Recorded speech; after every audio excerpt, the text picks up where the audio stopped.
Thank you, Ralph, and good afternoon. It's a pleasure to be here. It was apropos that in his introduction, Ralph mentioned the minimum wage.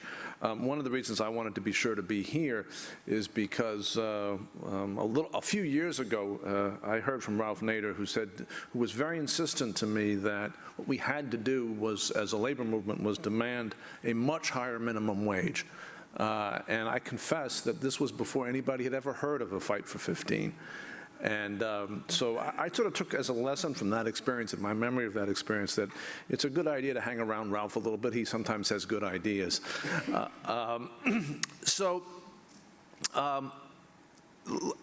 going to take the opportunity that's been offered me to speak about the question of market fundamentalism through the lens, in part, of securities regulation and in part of history. And I'm going to try, in the course of doing so, to make an argument for a very specific way of understanding the threat that market fundamentalism poses to the future prosperity of the United States and the globe. Since a number of people who've spoken before me have talked about sort of larger political dynamics, I just want to point something out to begin with about market fundamentalism that I think it's important to remember, because a number of people have pointed out have asked, including some of the prior speakers, how is it that you see in the course of modern history so often market fundamentalists or libertarians, people who seem to believe that there should be a minimalist state, how is it that they end up being associated with political constructs like the Pinochet dictatorship in Chile, which are obviously not minimalist states? A military dictatorship that tortures and murders its opponents, like an absolute monarchy that tortures and murders its opponents, is not a minimalist state. It doesn't appear to be libertarian. So why do they seem to have libertarian advisors? And there's a reason for this. This is the paradox of libertarianism, and I think it's worth saying at this particular moment because it explains a lot of things that otherwise go on in Washington that you'd have to put down to simple bribery, but which are not, which are actually the product of ideas. So let's go through this paradox for just a second, and then I'm going to turn to my main subject. So libertarian ideas or market fundamentalist ideas generally have underneath them an older idea of natural rights, the idea and in particular the idea of natural property rights, that there is something called the ownership of property which precedes politics, and many people who think this way see it as somehow tied to religion. It's an absolute claim, and then their libertarianism comes from their belief that that if you own property, you're entitled to do anything you wish with it, regardless of what the impact on others is. Now, if you believe that, you start out as a libertarian, right? You start out as being someone convinced of each of our ability to sort of do whatever we wish with our own property, subject to very minimal limits of the kind that John Locke might have laid down. Enforced contracts, no violence, that sort of thing. The problem with that regime, as has been shown over and over again in human history, is that it produces very quickly accumulations of wealth and power in private hands that are really inconsistent with any ordinary understanding of freedom. Right, that very quickly those who have lots of property end up with all the power and all the freedom, and those who have little property end up with no power and no freedom.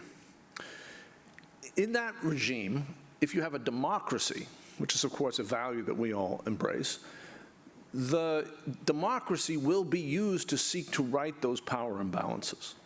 Right? People will vote to elect elected eventually. Sometimes they'll be fooled for a while, but eventually they will vote to elect people who will seek to right that power imbalance. There have been a number of favorable references in this meeting today to the New Deal, to the Roosevelt administration, to the Great Society, to the Affordable Care Act. These are all examples of what I'm talking about.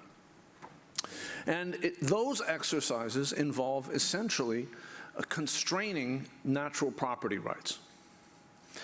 Now, if you really believe that there is some absolute right to property, independent of democracy, independent of what my property ownership might do to you, if you really believe that, then a democratic government that seeks to right imbalances in private power is stepping on my fundamental rights.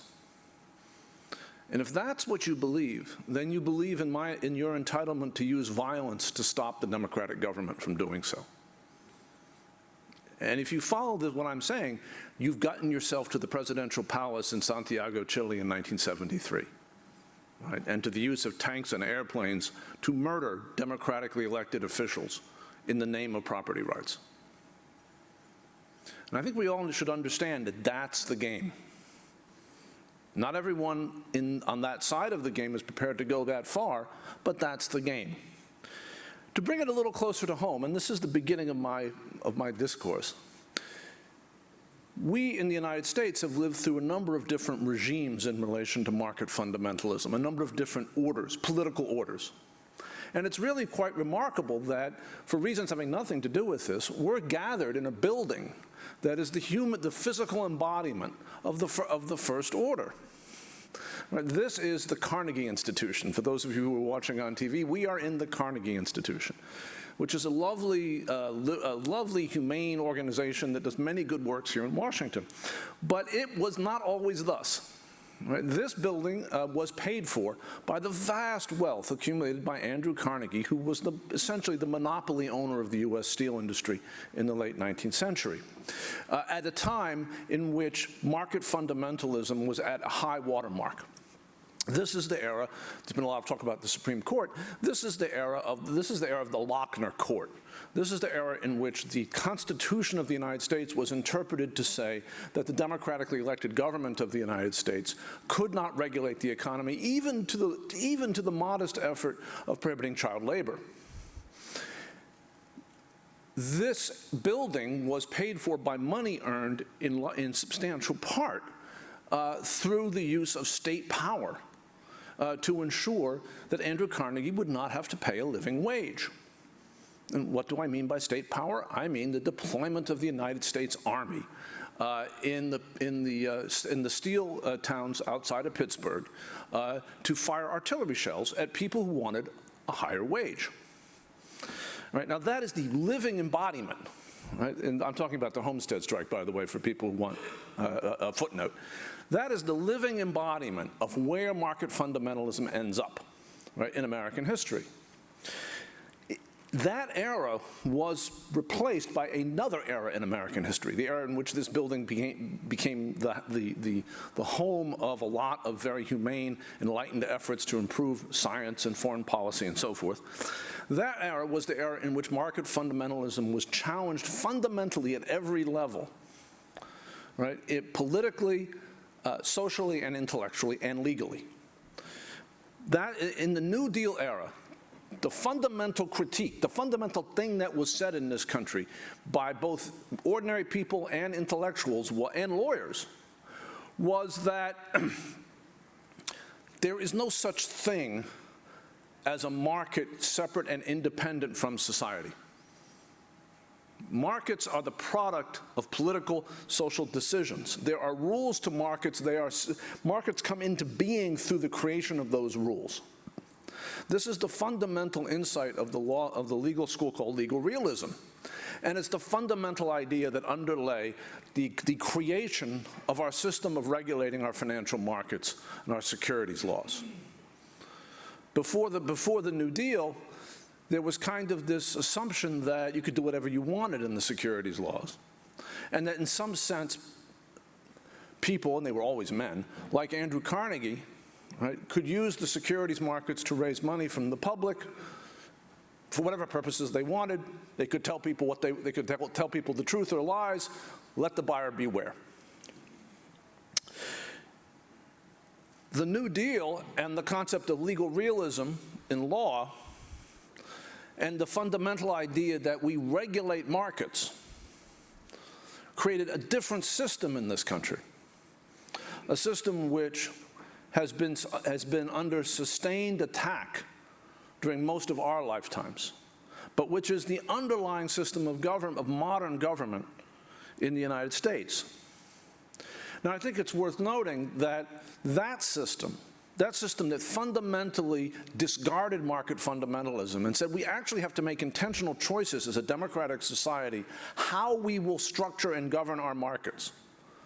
And let me just say, I'll be clear, I'm not talking about a command economy. I'm talking about the fact that there is no such thing as a market apart from these types of decisions. Right? I'm saying that this was this is why they call it legal realism. It's a recognition of reality. It's not a question of should we interfere with the market, because that's not how the world works. It's the only question that is meaningful in public policy is how do we build markets, and for what purposes and to whose benefit. The notion that there is something over here called the government and something over here called the market, and they are separate, and government might want to interfere with the markets, but that's not a good idea, that is all a lie from start to finish. It's like describing a world in which, it's like saying, well, how do we feel about gravity? Think gravity is a good idea? Should we have gravity or not? Right?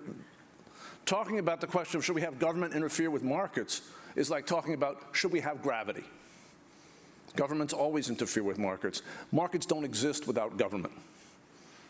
And in certain respects, vice versa. Now, and by the way, anybody who disagrees with that, ask them how they would feel about going to a market where you didn't know whether the scale was any good. I mean, like literally a vegetable market, whether you didn't know whether the scale was any good, whether you didn't know whether when they took your credit card payment, what would happen next, whether they would steal your credit card number or not, whether you didn't know when you handed somebody a $10 bill and asked them for a couple of pounds of apples, whether they would actually give you the apples back and not just take your $10 bill and walk away. All that you don't think about those things when you go to a market because we have a government. And that's the only reason you don't think about those things. Now, and so you can just imagine for a moment, no government, no market. They are completely intertwined. Now, when we are here as the guests of Public Citizen came into being during the crisis during the first kind of political crisis of the New Deal order, and the return and the beginnings of the return of market fundamentalism. Should be clear, in the United States in the 1950s and 1960s, market fundamentalism was an extremist idea, right? It was an idea that you would hear it's John Birch Society, perhaps. It was an idea you might hear at a few very, very conservative academic settings, but it was not a mainstream idea. Neither political party embraced it. You could not find a caucus in Congress that supported it. Market fundamentalism returned into American politics in the late 1960s and 1970s. People talk about the Lewis Powell memo and this sort of thing. There was a conscious political effort to resurrect radical right-wing economic ideas during this period, in part in response to the fact that New Deal-oriented ideas appeared to have taken over both political parties during that period. But the New Deal order that took over, the New Deal order that appeared to have taken all the oxygen out of the room, was not the fully progressive New Deal order of the New Deal itself, but it was a political order that had evolved over time and evolved alliances between big business, big government, big labor, and it was quite susceptible. That order was quite susceptible to critiques that it wasn't really serving the public interest. What was going on at that time were debates about could we improve that order. Well, meanwhile, there were a group of people with a lot of money, the Koch brothers among them, by the way, that long ago, conspiring to destroy it. I once heard Andrew Young say about this period that as economic advisor to Martin Luther King, Andrew Young was the man responsible for trying to persuade Southern business leaders that they should not support violent resistance to integration, that that's not good for business. And so he would go around talking to business leaders, and he said, years later, that what he and Dr. King were trying to do was to open the door for African Americans to the New Deal order. But what they did not realize while they were trying to get that door open was that meanwhile, someone else was taking the house apart. So that when they got through the door, there was nothing there. He was reflecting on that when he was talking about the financial crisis of 2008 and the destruction of African American home ownership that was associated with it, and the false promise of financialization for the African American community. Now, the return of market fundamentalism occurred in both political parties and was so successful and integrated so neatly with some other things that were happening in the world in the 1970s and 1980s, that by the 1990s, the kind of fantasy notions of public policy, economics, and finance that I was just describing, the notion that there was something called the market independent of public life, the notion that markets are the best way of allocating resources in every circumstance. These notions had become as totally widespread as the New Deal ideas had been in the 1960s and 1970s. But the events of 2008, 2007 and 2008, the financial crisis and the subsequent economic crisis, revealed that truly the emperor, in this case the emperor of market fundamentalism, had no clothes. That it simply wasn't true. Markets were not efficient. Markets were not independent of government. The most, quote, market-friendly institutions, the United States' major financial institutions, were actually completely dependent on government for their very survival. What this history should teach us is not that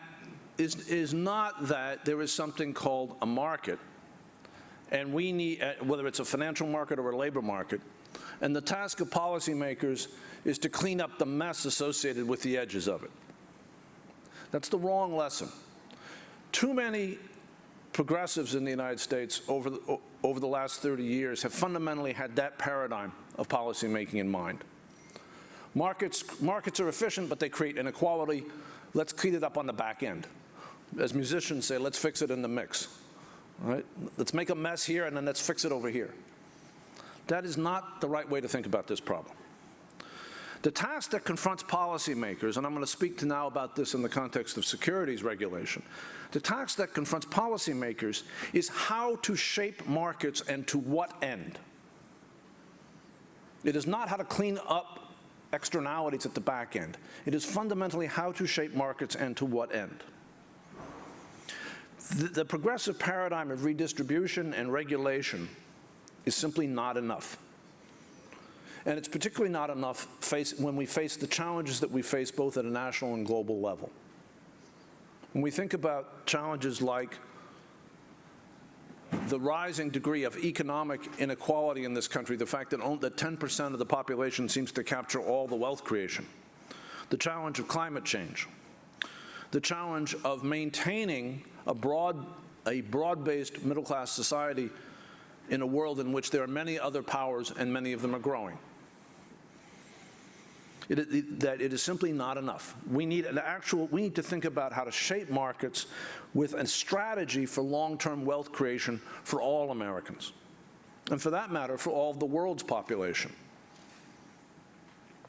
Now, nowhere is this more important than in securities regulation, because securities regulation is about the regulation of capital markets that allocate the resources of the United States and of the global economy. That's what capital markets do. They allocate resources. And they allocate resources on a huge scale. Now, today, we have in my view, a weakened system of securities regulation in particular. Our bank regulatory system is somewhat strengthened as a result of the post-2008 system. And the Dodd-Frank Act and the actions of wise regulators following Dodd-Frank. But now that is being weakened by the Trump administration. But on the securities side, major problems in securities regulation have gone unaddressed now for decades. And they have created two types of fundamental problems that go toward this question of shaping markets. And they have consequences not just for the securities markets and for the fairness with which investors are treated in those markets, but they have consequences for the health of our economy and the health of our society, because so much is being allocated through those markets, and because we consistently try to allocate through those markets, to make decisions through the securities markets as a society that we should never make. And I'll just give one example. For 30 years, we have tried unsuccessfully to get infrastructure investment made through the securities markets. The consequence of that 30-year decision is that we have fallen from the world's premier nation in terms of the strength, sophistication, and comprehensiveness of our infrastructure to somewhere in the second rank. When we did it the right way, by spending public dollars on public goods, right, we led the world. And the moment we decided that private securities markets was the way to fund our roads and our bridges and our telecoms and aspects of our telecom system and aspects of our electrical grid that previously had been done so through the public provision, right? Our world leadership in all of these things collapsed. Now, so there are some aspects of the securities, there are aspects of asset allocation in our economy that should never be allocated to the securities markets. But those that are, we are making two very fundamental mistakes, and we are allowing private actors to essentially bleed our capital stock to their benefit as a result of these two decisions. And they're somewhat technical in the way they're defined, but they are not technical in their outcome. So the first problem is the set of issues that the author Michael Lewis has addressed on a number of occasions, which has to do with the fundamental fairness of our securities trading markets. We have allowed, through technology, privileged actors who have more money and more mathematicians to game the daily workings of our securities markets. They do so through trading pools that are opaque, called dark pools. They do so by literally putting their computers in front of yours and mine through through something called co-location, which is literally taking a computer and paying the exchange to put it closer to the exchange's computer than your or my broker's computer is. These processes, taken as a whole, have fundamentally tilted our markets against all but the most formidable institutions, and have fundamentally undone the promise of the 1933 and 1934 securities laws that we would have a level playing field for all investors. Nobody believes we have a level playing field for all investors in today's securities markets. And the SEC has allowed this to happen since the adoption of something called Reg NMS in the early 2000s. And it should have been fixed a long time ago, and the consequence is to make our markets into a rigged casino rather than a source of investment. The second problem is the problem of private equity and hedge funds. The problem of private equity and hedge funds is that we have changed the regulatory system since the 1980s to incentivize leverage investing. Leveraged investing is well known by anybody with a first-year course in finance. You can always jack up your apparent returns by taking your investment and borrowing against it. But when you do, you jack up the risk. Right? You're not really creating value by doing that. You are simply adding both risk and reward at the same time. The problem is it's asymmetrical, meaning that the equity investor gets the upside but not the downside when the risk finally materializes. Who gets the downside? All of us. The people who work for the companies that get leveraged up. The people all of us who live and depend on the health of our overall economy and financial system. Something like this occurred on a large scale in the housing markets. The challenge for securities regulation today, and it has been an open challenge at least since 2006, and more in reality since the late 80s, when the leverage buyout scam became visible, is three things. And here I'm going to close, because Ralph is getting the cane out. It's three things. But I hope you'll follow, as I come to these three things, that this whole thing is about understanding that markets are not fundamental. They are created.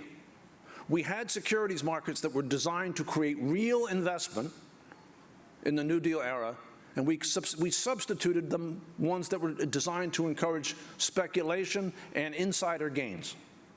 So there are three things. One is the level playing field in the trading markets themselves.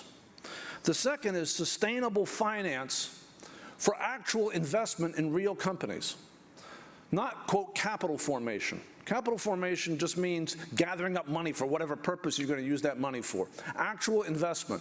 And part of that story is what I just said about leverage, and part of it is Bill Lazonic's work on the use of leverage to extract money at the back end, the use of the power of levered equity to pull the money out on the other side through stock buybacks and dividends.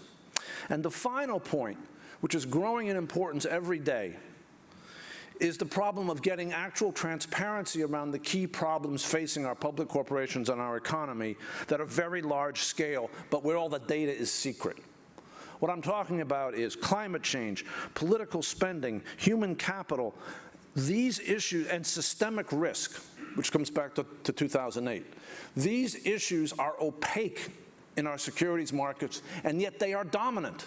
And they will become more dominant. Not dominant in terms of social justice, dominant in terms of corporate performance. So finally, in conclusion, markets, even sophisticated markets, are designed for purposes.